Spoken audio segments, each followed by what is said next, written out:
From the most bizarre game-winning goals to absolutely iconic moments, in this video we're going to be taking a look at the most memorable goals for all 32 NHL teams. Let's get right into it. The Anaheim Ducks, Paul Kariya. Remember that time Paul Kariya got KO'd, then scored minutes later in the 2003 Stanley Cup Finals? Who cares that the Anaheim Ducks did eventually lose in Game 7 of the 2003 Finals, but what people do remember is Paul Kariya scoring this goal. After getting knocked out by Scott Stevens lying motionless for several seconds, Kariya came back to life with a cough that produced a cloud of condensation on his visor. Only minutes later, he dramatically returns to the Anaheim bench and proceeds to score with a rocket slap shot past Devils goaltender Martin Brodeur. The Arizona Coyotes, Shane Doan. Shane Doan, known as the greatest Coyote, solidified that nickname when he scored his 400th goal in 2016. Doan achieved that feat with 44 seconds to go in the second period against the Toronto Maple Leafs. This goal came on Doan's 1500th career game. Shane Doan was 40 at the time, reminding the hockey world just how good he was for so long.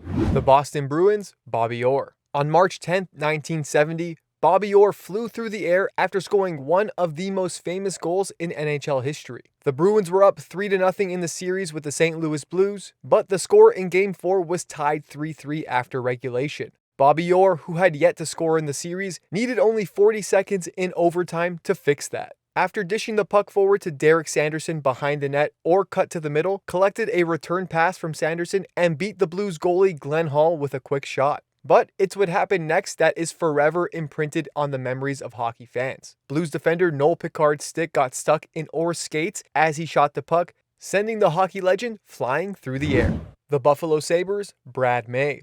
It was Game 4 of the 1993 Adams Division semifinals. The second period gave the Bruins a 5-2 advantage. Fortunately, the Sabres possessed enough firepower in the 92-93 season, with players like Pat LaFontaine and Alexander McGillney, who had just finished record-breaking regular seasons with 129 goals and 275 points combined. The Sabres slowly chipped away at the Boston lead, eventually tying the game and sending it to overtime. Then, only 4 minutes and 48 seconds into overtime, Brad May took a pass from a falling Pat LaFontaine at center ice, deked past Ray Bourque, then faked out the goalie, causing him to fall and leave an open space for May to score on a wrist shot. The goal not only won the game, but secured Buffalo's upset of the second best team in the NHL at that time. This goal is now known as the May Day goal, all thanks to the Sabres broadcaster. The Calgary Flames, Theo Fleury. Theo Fleury was known for wearing his heart on his sleeve during his NHL career, and at no time was that more apparent than in the 1991 Stanley Cup playoffs. Fleury scored for the Calgary Flames in overtime of Game 6 of their opening round series against the Edmonton Oilers and celebrated by flying back down the ice and sliding from the center ice faceoff circle all the way into Calgary's own zone. Fleury's slide became controversial when Edmonton won Game 7, but decades later, it is better remembered than the outcome of that series. The Carolina Hurricanes, Justin Williams. Justin Williams was the scorer of one of the greatest goals and calls in Carolina Hurricanes history. Chuck Caden's famous call went, "He won the Stanley Cup. Justin Williams has won the Stanley Cup for the Carolina Hurricanes." During his time in Carolina, Justin Williams served the Hurricanes well as he finished with 81 goals, 120 assists for 201 points in 265 regular season games played, and he will always be remembered for his playoff heroics. The Chicago Blackhawks, Patrick Kane. Patrick Kane and Michael Layden were perhaps the only two people in the building who knew where the puck was. Kane's shot went short side on the Philadelphia goaltender Layden in overtime of Game 6 of the 2010 NHL Final to give the Chicago Blackhawks their first Stanley Cup since 1961. Kane was just a fresh-faced 21-year-old in his third NHL season and second playoff run at the time. The Colorado Avalanche, Uwe Krupp. With their backs to the wall, the Panthers played a defensive game. Florida goalie John Van Briesbroek went save for save with Colorado goaltender Patrick Waugh. The two teams played a marathon game that took them all the way to the third overtime period. Uwe Krupp's unassisted goal at 4 minutes 31 seconds ended a 44-minute and 31-second overtime and gave the Avalanche a 1-0 win for a 4-game series sweep that won the Avalanche the Stanley Cup. Still held in, Uwe Krupp shot, score! The Columbus Blue Jackets, Rick Nash. The Blue Jackets and Coyotes both were chasing a playoff spot, and Columbus led 3-2 late in the third period. Nash had already notched 2 points with a goal and an assist during the game, but committed a costly high-sticking minor with 3 minutes and 12 seconds left in the game. Nash was sitting in the penalty box, and his blood was boiling when Michael Handzus tied it 3-3 on the power play. Moments later, Blue Jackets captain Adam Foote and Coyotes forward Joel Perreault both went off for roughing, creating a 4-on-4 for the game's final 43 seconds. Columbus center Michael Pekka sent a stretch pass to Nash in stride at center ice, and the 6'4", 211-pound forward did the rest. After getting up to top speed, Nash went against 2 defenders and double-dangled both of them using a pair of inside-out maneuvers. Morris missed the body check and Ballard failed with a sweeping stick. Nash then pulls the puck across Telkvist's crease, stepped over the goalie stick, and swatted the rolling puck home. The Dallas Stars, Brett Hull. The 1999 Stanley Cup Finals ended with a controversial triple overtime goal by Brett Hull in Game 6 where the Dallas Stars faced off against the Buffalo Sabers. In the third overtime, Yuri Lettinen took a shot from the left circle that was stopped by Dominik Hasek. Brett Hull was not in the crease for the first shot. The rebound came near Brett Hull's left skate, which Hull used to kick the puck to his stick, which was just outside the crease. His left skate then entered the crease just before his second shot went in and ended the series. None of the Sabres players or coaches questioned the legality of the goal in the immediate aftermath. It was not until League Commissioner Gary Bettman was on the ice to hand out the trophies that Buffalo coach Lindy Ruff returned to his bench and began screaming at Bettman to explain why the goal had not been reviewed. In the Sabres locker room, players who had seen the replays were infuriated. Hasek recalled, "My first reaction was, let's go back out on the ice. But it's 2 o'clock in the morning and I look at everyone and it's like I'm already out of my pants. It's impossible." I'm going to leave you with 2 words. Be the final 2 words for this summer. No goal. The Detroit Red Wings, Steve Yzerman. May 16th, 1996, Game 7, double overtime. This is a shot that goalie John Casey still wants back. It's a shot that every goalie who played a single minute of playoff hockey will tell you needs to be a routine save. Steve Yzerman took a harmless slap shot just inside of the Blues' blue line. The fact that this goal went in caught everyone for surprise. What makes this more of a significant moment was that the Blues were definitely the favorites to win the Stanley Cup that year. They had Brett Hull, Wayne Gretzky, who even at 35 was still a marvel on the ice. They also had Al MacInnis and Grant Fuhr. The play originated in Detroit's end, where a broken pass hopped over Gretzky's stick with the puck finding Yzerman. Heck, if Gretzky broke up this pass, he would have gotten a near clean break at the Red Wings net, and maybe the Blues would have won. Instead, Yzerman took the pass up the wing, just past mid-ice, and unleashed the shot that blew right over Casey's shoulder and into the net.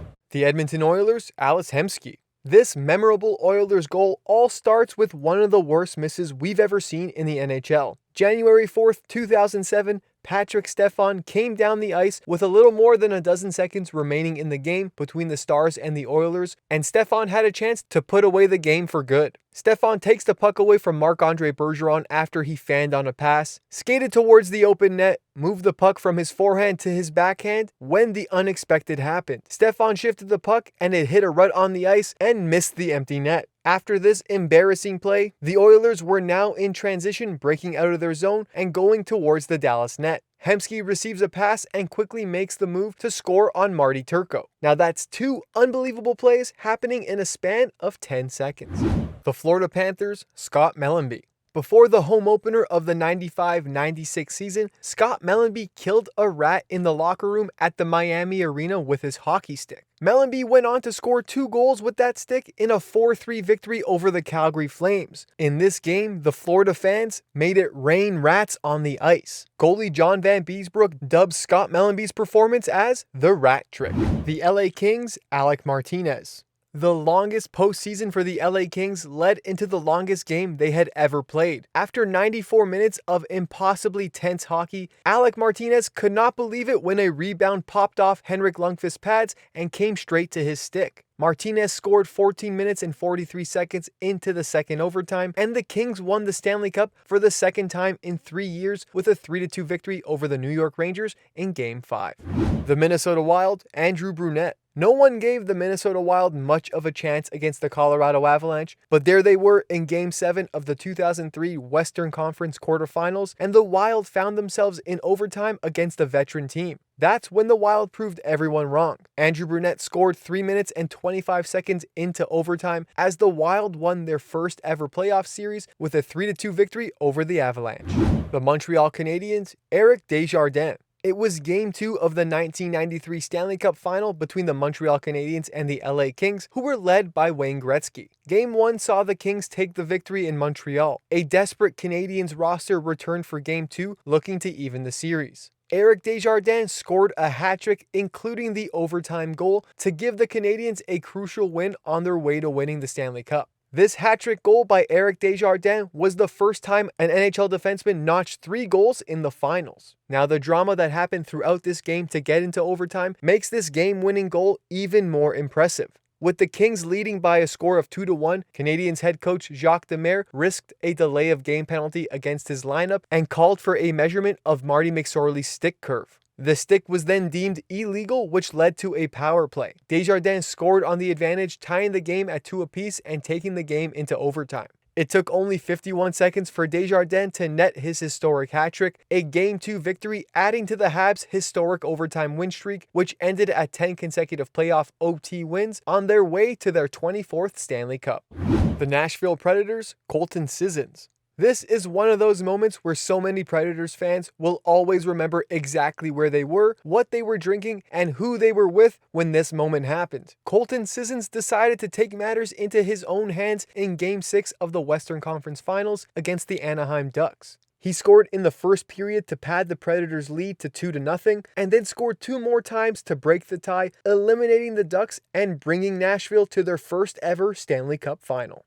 The New Jersey Devils, Jason Arnott. Jason Arnott scored one of the greatest goals in New Jersey Devils history to beat Dallas and win the Stanley Cup in 2000 during double overtime of Game 6. Patrick Elias made a blind backhand pass to Jason Arnott in the slot, who beats Ed Belfour with a one-timer. If that wasn't enough, consider the stakes. It was scored in double overtime on the road and in a series that was very much a goaltending duel between Dallas Stars Ed Belfour and the Devils' Martin Brodeur. There is no question that this is one of the greatest goals scored in Devils history.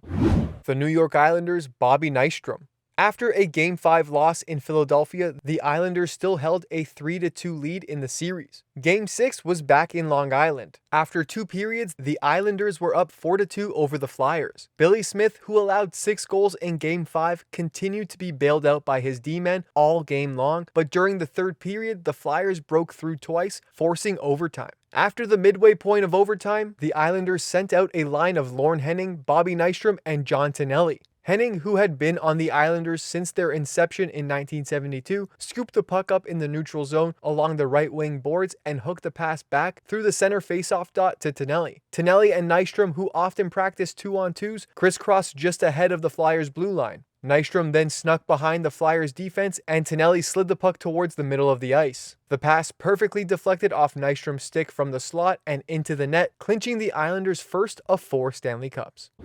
The New York Rangers, Stéphane Matteau. Stéphane Matteau's game-winning goal in Game 7 of the Eastern Conference Final is one of the best moments in Rangers history. His wraparound goal that beat Martin Brodeur sent the Rangers to the Stanley Cup Finals. The call on the radio by broadcaster Howie Rose was equally memorable, making this even more legendary. Swoops in to intercept. Matteau behind the net. Swings it in front. He scores! Matteau! Matteau! The Ottawa Senators, Daniel Alfredsson.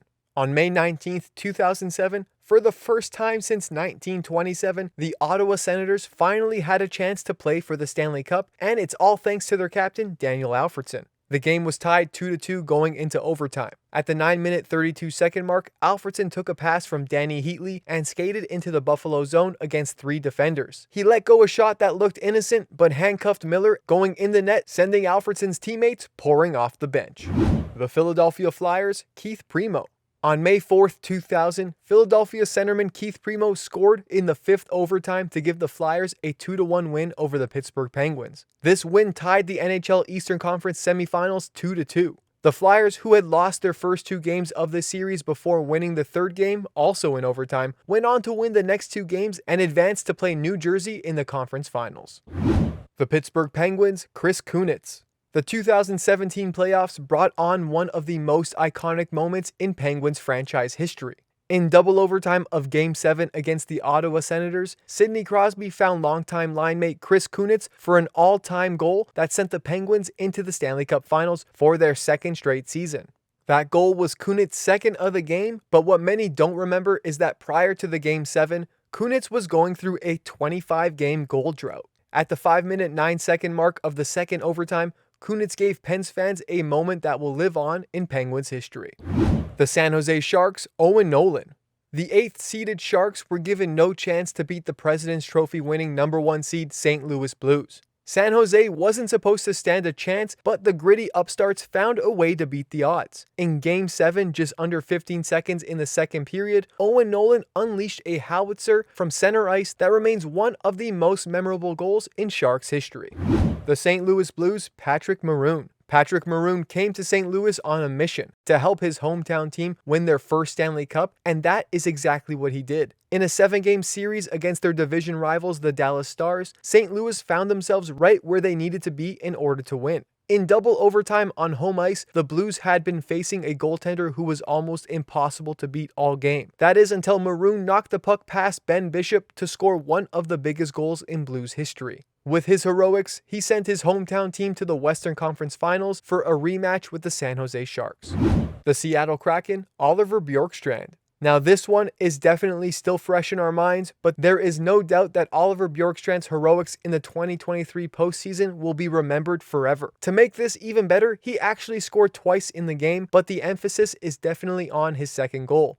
Oliver Bjorkstrand's 2nd goal of the game broke a tie with 32 seconds left, and the Seattle Kraken defeated the defending Stanley Cup champions, the Colorado Avalanche, 4-3. The Tampa Bay Lightning, Martin St. Louis. Before Martin St. Louis scored the biggest goal in Lightning history, Martin Jelna of the Calgary Flames almost beat him to the punch. With around 7 minutes left in regulation in a 2-2 game, Jelna went hard to the net. Jelna put the puck right over the goal line, but then Habby Bulin was able to kick out the puck with his right pad and the play continued. At the next stoppage, the referees reviewed the play, but the video wasn't conclusive, so the no-goal call stood. The game remained 2-2 after the first overtime, and several of the Lightning players were using oxygen masks to help them breathe. The Lightning would send out their top stars to open the second overtime, including St. Louis and Richards, who actually went on to win the Conn Smythe as playoff MVP. They had no idea the game would end and the series would shift in a 20-second span. After a shot from the point, a rebound pops out to St. Louis and he stuffs the puck into the net, absolutely silencing the Flames fans. The Toronto Maple Leafs, Bill Barilko. On April 21st, 1951, Game 5 of the Stanley Cup Finals between the Toronto Maple Leafs and their bitter Original Six rival, the Montreal Canadiens, had gone into overtime. The Maple Leafs D-man Bill Barilko skated down the ice and suddenly dove headfirst towards the Canadiens' net. As he did, he fired off a backhander towards the goalie. That goalie never stood a chance as Barilko's shot went behind them and the Maple Leafs won the 1951 Stanley Cup. The Vancouver Canucks, Kevin Bieksa. This one has to be the most bizarre goal in this video. Kevin Bieksa scored the game winner at 10 minutes 18 seconds of double overtime to become the hero of this game. The Sharks were 14 seconds away from winning that game when Ryan Kesler tied it up at the 19-minute 46-second mark of the 3rd period. In regulation, San Jose outshot Vancouver 36-20. By the end of the first overtime period, Luongo had made 50 saves and he turned aside 4 more shots in the second overtime. The pressure was certainly on, and at the 10-minute 18-second mark in the second overtime, Kevin Bieksa took a long fluttering shot when no one even knew where the puck was and scored one of the ugliest goals to ever send a team to the Stanley Cup Finals. The Vegas Golden Knights, William Karlsson. Now, when a player scores with an in-between-the-legs shot, you're not going to forget it. In 2018, the game was tied 2-2 when William Karlsson goes between the legs on a shorthanded breakaway against the San Jose Sharks and notched his 42nd goal of the season to help the expansion Golden Knights clinch the Pacific Division in their inaugural season. Karlsson did the unthinkable, pulling the puck back and between his own legs before flipping it over a sprawled-out Jones, finishing off the gorgeous shorthanded goal. The Washington Capitals' Evgeny Kuznetsov. On May 7, 2018, Evgeny Kuznetsov scored one of the biggest goals in DC sports history when he eliminated the Pittsburgh Penguins in overtime of Game 6, sending the Caps to the Eastern Conference Finals for the first time in 20 years. The Capitals went on to win their first Stanley Cup in franchise history a month later. This second-round win against the Penguins remains one of the biggest highlights during that run. The play started with a poke check by Evgeny Kuznetsov on Sidney Crosby. Ovechkin then grabbed the puck and chipped it up to Kuznetsov, who took care of the rest. The Russian center sent a wrist shot through Matt Murray's 5-hole, and Chris Letang slid into the boards. Kuznetsov then celebrated, making this moment even more memorable, doing the bird celebration. The Winnipeg Jets, Teemu Selanne. Teemu Selanne shocked the NHL with an unparalleled rookie season, scoring 76 goals in his debut season in 1992-93 to set a virtually unbreakable record. Selanne broke Mike Bossy's record of 53 rookie goals with a 2-goal performance against the Quebec Nordiques and added a little Finnish flair to his celebration, flinging his glove off into the air and pretending to shoot it with his stick. Thanks for watching our videos. Don't forget to hit that like button, and if you're new to the channel, hit that subscribe button, and we'll see you in the next video.